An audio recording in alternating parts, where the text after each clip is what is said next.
你可以想象一下，一個本來喺地盤同為做裝修嘅裝修佬，幾十年前靠住2萬蚊起家，喺旺角租個200尺嘅細鋪仔賣化妝品，憑住一口氣同極其敏銳嘅商業頭腦，一口氣將呢間細鋪推上香港主板上市，打造成一個高峰期市值超過50億嘅化妝品帝國。嗰陣時，全香港甚至全中國大陸嘅遊客入到旺角、尖沙咀、銅鑼灣，無人不識呢個品牌。呢位裝修佬同佢屋企人住豪宅、揸名車、坐擁無數商鋪，過住無數人夢寐以求嘅頂級富豪生活。但係人生最震撼嘅劇本，往往唔係寫喺電影裏面，而係寫喺現實嘅高等法院判詞之上。30年時間，由200尺細鋪做到50億帝國，再喺短短幾年時間內，成個家族一鋪清袋，由老爸、老婆到親生仔，一家3口全部被高等法院頒令破產，連間公司都被人收購埋，自己仲要背負幾億債務，走投無路。呢個就係香港化妝品傳奇卓越創辦人葉進亨家族嘅30年興衰史。一個冇高學歷、冇家族背景，靠做裝修起家嘅男仔，點樣喺香港化妝品零售業殺出一條血路，同莎莎抗衡？佢又係犯咗咩致命嘅商業同財務錯誤，會一步一步將自己同屋企人推入萬劫不復嘅破產深淵？今次我哋就用最真實嘅歷史細節，拆解呢個香港零售界最令人嘆息嘅豪門盛衰史。故事嘅起點要追溯返去上世紀80年代末到90年代初。葉進亨呢個人年輕嗰陣其實根本唔識咩化妝品，佢冇讀過幾多書，出嚟社會工作最早期係做裝修工程，即係大家口中嘅裝修佬。做裝修好辛苦，每日搬搬抬抬，踩住腳手架，睇住客戶啲豪宅裝修得堂皇富麗，佢心裏面一直好想出人頭地。當時嘅香港正處於經濟飛升嘅黃金年代，零售業同地產界充滿咗無數白手興家嘅機會。葉進亨娶咗佢老婆鍾佩雲之後，兩口子一直喺度動機會創業。去到1991年，葉進亨30幾歲，佢睇準咗香港女性對外國進口化妝品嘅強烈需求。當時嘅香港大型百貨公司好似西武、連卡佛、松坂屋嗰啲賣嘅外國名牌化妝品，好似蘭蔻、雅詩蘭黛、資生堂，價錢非常貴，一般打工仔根本捨不得買。而當時嘅莎莎已經喺業界做到風生水起，證明咗平價折扣化妝品呢個模式非常有市場。葉進亨同老婆咬緊牙關，拿出咗僅有嘅2萬蚊積蓄，喺佐敦民英街租咗一個面積得大概200尺嘅細鋪仔，正式開咗第一間卓越。200尺嘅鋪位基本上細到連轉身都困難，但係葉進亨發揮咗佢做裝修嘅專長，將個細鋪每一寸空間都利用到盡，由地板砌到天花板，密密麻麻塞滿咗各種外國化妝品、護膚品同香水。但係一個冇背景嘅細鋪，點樣可以拿得到大牌子嘅代理權？大型代理商根本唔會睇得起呢間200尺嘅小店，甚至仲會因為保障百貨公司尊貴嘅權益而封殺佢哋。葉進亨同鍾佩雲好快就發現咗一個商業漏洞，亦都係改變佢哋命運嘅關鍵水貨，即係平衡進口貨品。葉進亨透過各種海外渠道，直接從日本、歐洲、台灣等地方以平價批量入口名牌化妝品，繞過香港嘅官方總代理。因為水貨唔需要俾昂貴嘅代理費同尊貴租金，卓越嘅售價可以比專櫃平足2至3成，甚至仲比當時嘅莎莎再平少少。嗰個年代，香港女性一聽到名牌化妝品，竟然可以打7折、8折，簡直係瘋狂。卓越呢間200尺嘅細鋪仔，每日門庭若市，人山人海，貨品一到門口就被搶購一空。葉進亨每日做生意做到手軟，佢敏銳地意識到呢個模式完全行得通，而且規模可以做得到好大。去到1997年，亞洲金融風暴爆發，香港地產同零售業陷入前所未有嘅寒冬，好多零售商紛紛縮鋪倒閉。但係性格膽大包天嘅葉進亨反而喺呢個時候看到了千載難逢嘅機會。當時市面上嘅鋪位租金大跌，旺角、尖沙咀、銅鑼灣等核心地段嘅鋪位空置率高企，業主急住降租。葉俊亨逆市大舉擴充，將卓越嘅鋪位由佐敦搬到旺角中心、西洋菜南街等最繁華嘅地段，而且一開就係幾千尺嘅大鋪。葉俊亨嘅策略非常精明，佢知道化妝品係防守性強嘅商品，就算經濟唔好，女人一樣要買面膜、買洗面奶、買口紅。逆市擴充，令到卓越以極低嘅租金成本搶佔咗香港最黃金嘅零售位置，鋪位數量一口氣由一兩間激增到10幾間，成功打響咗名堂，成為可以同莎莎分庭抗禮嘅香港化妝品零售巨頭之一。如果話平衡進口係卓越嘅第一支箭，咁明星代言同瘦身美容就係葉俊亨打響嘅第二支箭，亦都係將卓越推向高峰嘅核心推手。去到2000年代初，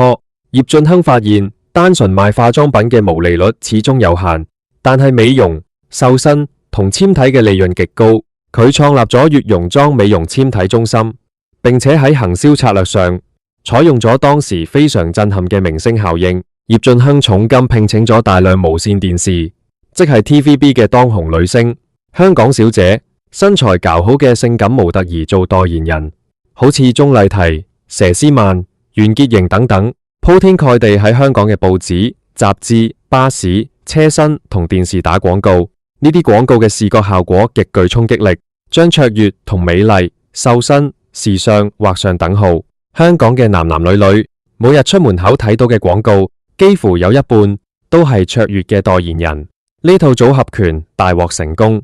卓越嘅營業額好似坐咗火箭咁飆升。去到2003年，香港經歷咗非典型肺炎，即係沙士嘅重創，經濟跌到谷底。但係隨之而嚟嘅係中央政府推出嘅個人遊，即係自由行政策。呢個政策徹底改變咗香港零售業嘅命運，亦都將葉俊亨推上了事業嘅最高峰。2003年，卓越控股喺香港交易所主板公開招股上市，股份代號為00653。當時香港經濟剛剛由沙士嘅陰影中復甦，股市氣氛本來好一般，但係卓越嘅上市公開發售部分竟然獲得咗超過1700倍嘅超額認購，打破咗當時香港股市嘅紀錄，成為名副其實嘅超購王。上市當日，葉俊亨同老婆鍾佩雲喺港交所敲響銅鑼。30幾歲創業到40幾歲公司上市，葉俊亨由一個地盤裝修佬一躍成為身家數以億計嘅上市公司主席。自由行政策實施之後，中國內地旅客好似潮水咁湧入香港。內地旅客嚟香港有兩樣嘢必買，第一係黃金名錶，第二就係化妝品同藥房用品。卓越喺旺角西洋菜南街、尖沙咀廣東道、銅鑼灣駱克道等核心旅遊區嘅分店門口每日都排滿咗手持行李箱嘅內地遊客。當時嘅卓越鋪頭入面嘅光線明亮得好似晝夜不分，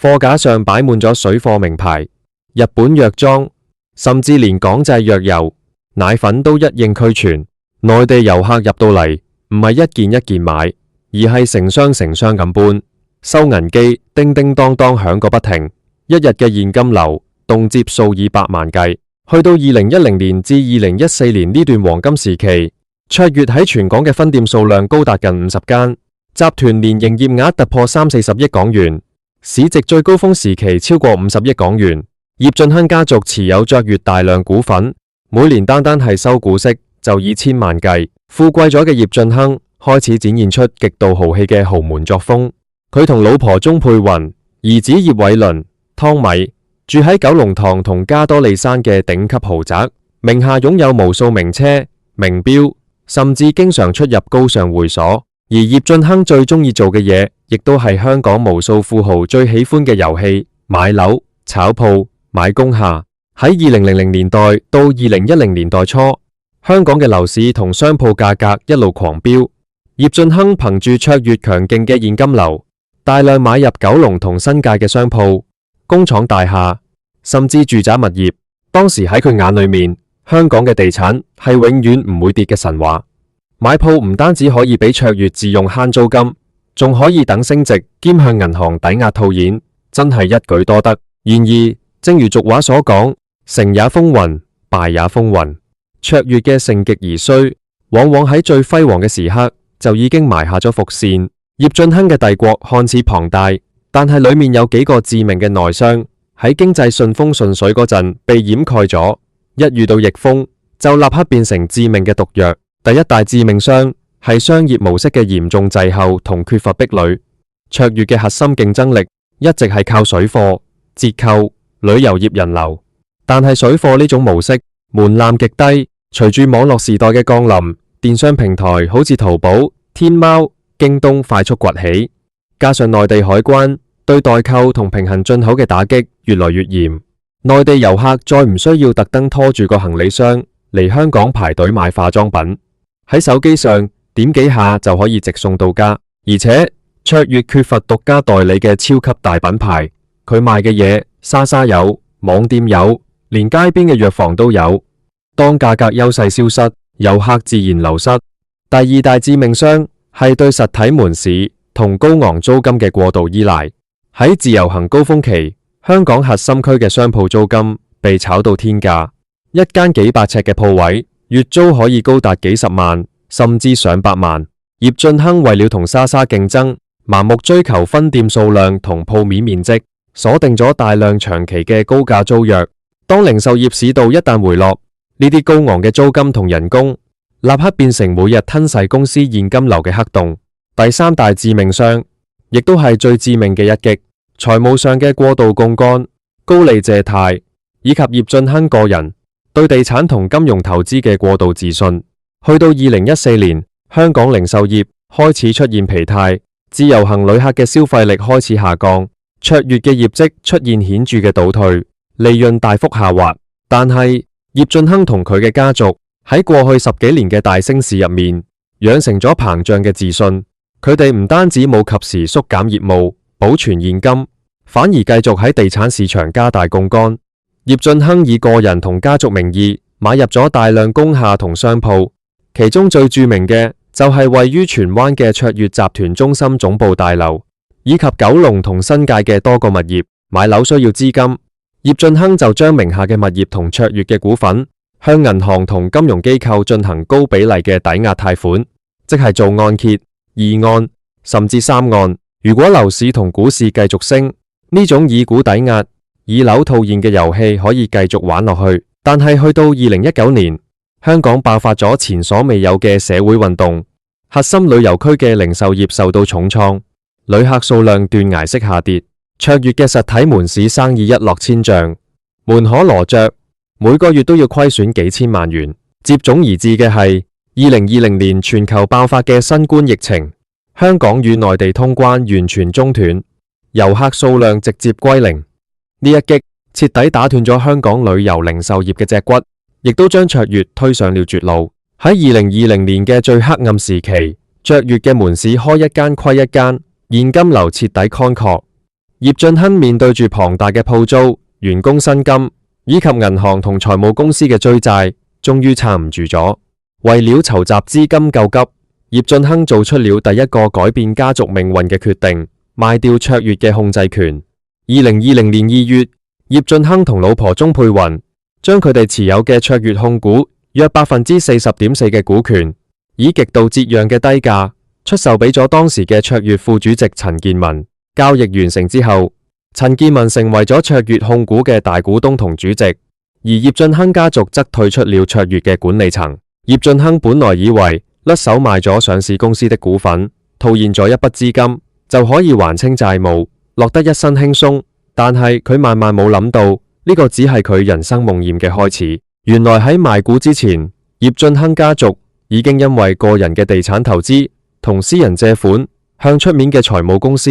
即係二線財務、高利貸、私人借貸，借下了天文數字嘅高利貸。呢啲私人借貸嘅利息高得驚人，年利率往往高達10幾甚至幾十個百分比。葉俊亨賣股套現返嚟嘅錢，喺龐大嘅本金同利息面前，簡直係杯水車薪。更糟糕嘅係，葉俊亨賣掉卓越股權之後，同新大股東陳健民爆發咗嚴重嘅法律糾紛同商業撕裂。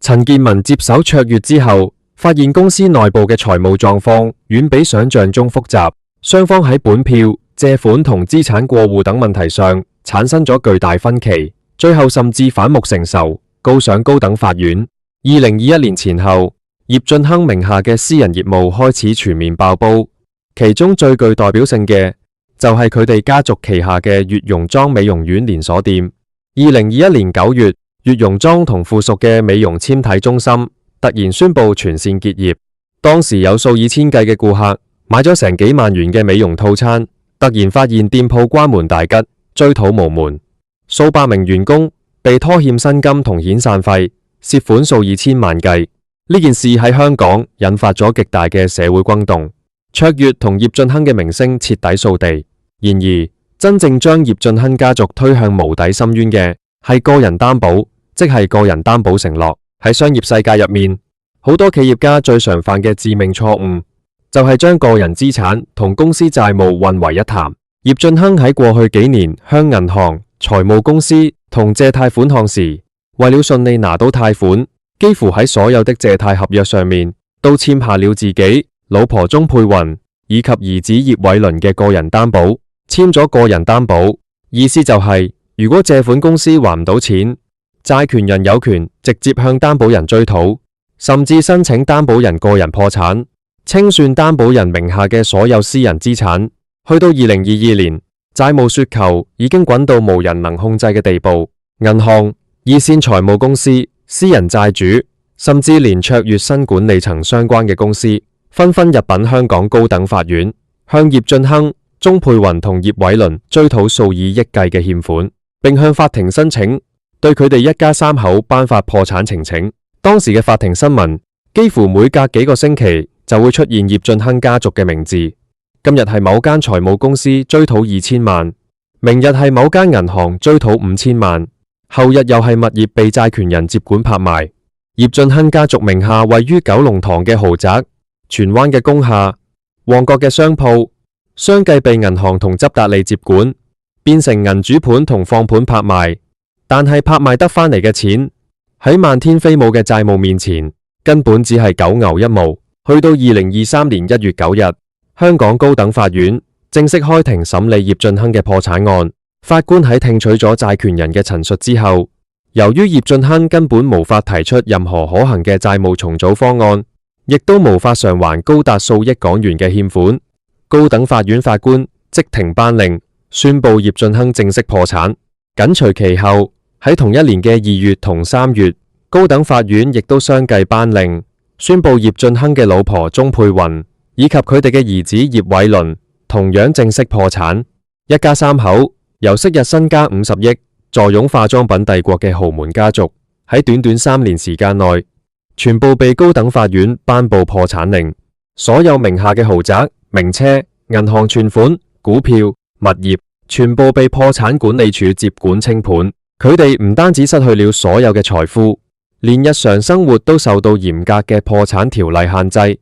唔可以搭的士，唔可以住豪宅，唔可以買奢華物品，銀行戶口受限，甚至每個月嘅生活開支都要接受破產官嘅審查。一個由1991年喺旺角200尺細鋪仔開始，用了整整30年時間辛苦建立嘅50億化妝品王國，就喺呢度畫上了最淒涼、最震撼嘅句號。回看卓越同葉俊亨家族呢30年嘅興衰，呢個故事絕對唔單止係一個關於生意失敗嘅故事，佢更係香港零售業30年變遷嘅縮影，同埋一部極其深刻嘅商業與財務教科書。第一，時代嘅紅利往往會被誤以為係個人嘅能力。葉俊亨喺90年代到2010年代嘅成功，很大程度上係踩中咗香港經濟飛升、水貨貿易興起，以及內地自由行爆炸性增長嘅時代紅利。喺順風局入面，任何策略睇上去都好似神來之筆，但係當時代嘅風口吹過，消費者習慣改變，電商崛起，遊客不再瘋狂購物之時，如果企業冇建立起真正嘅核心壁壘，例如獨家產品、數碼化轉型、品牌忠誠度，舊有嘅商業模式就會喺一夜之間崩塌。第二，地產槓桿同財務借貸嘅致命毒藥。葉俊亨由裝修佬做起，對實體地產有一種近乎偏執嘅信仰。佢以為買鋪買樓永遠唔會輸，於係喺高位大量做槓桿、做按揭，當地產價格下跌，零售生意倒退，槓桿效應就會變成催命符。更致命嘅係，當正規銀行停止貸款嗰陣，佢選擇咗向高利貸同私人財務公司借錢，用短期高息債務去支撐長期虧損。呢個做法簡直同飲鴆止渴冇任何分別。